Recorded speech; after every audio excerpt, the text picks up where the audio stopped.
In a hole in the ground there lived a hobbit. Not a dirty, wet hole, nor a dry, bare, sandy hole. It was a hobbit-hole, and that means comfort. His name was Baggins.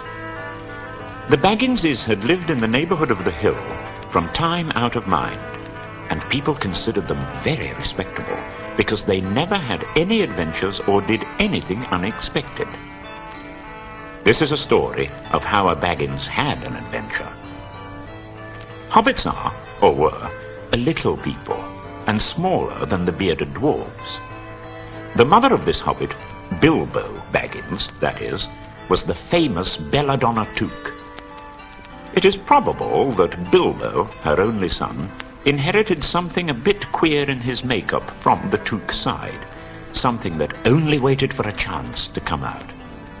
That chance never arrived until Bilbo Baggins was grown up and was standing at his door after breakfast one day, smoking an enormous, long wooden pipe, when Gandalf came by. Gandalf. Tales and adventures sprouted up all over the place wherever he went. He was, you see, a wizard.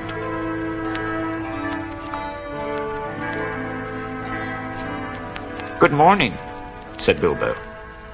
Gandalf looked at him. "What do you mean? Do you wish me a good morning? Or mean that it is a good morning whether I want it or not? Or that you feel good this morning? Or that it is a morning to be good on?" "All of them at once," said Bilbo, blowing a beautiful grey ring of smoke that sailed up into the air and floated away over the hill.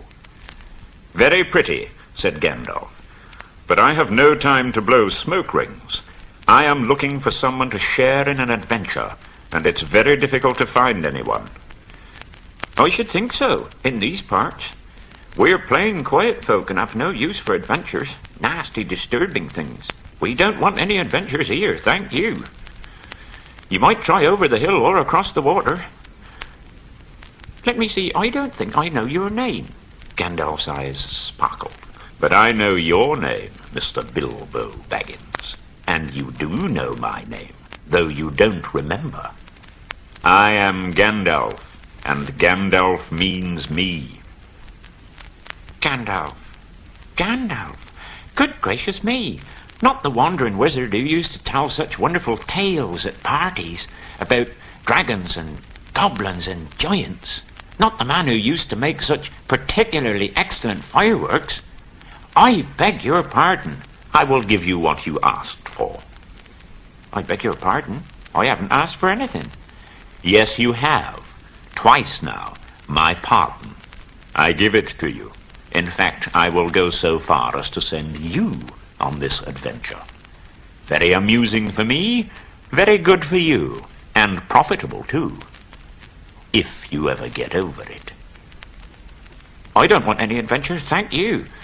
But please come to tea any time you like. Why not tomorrow? Goodbye." With that, the hobbit turned and scuttled inside his round green door and shut it as quickly as he dared, not to seem rude. Wizards, after all, are wizards.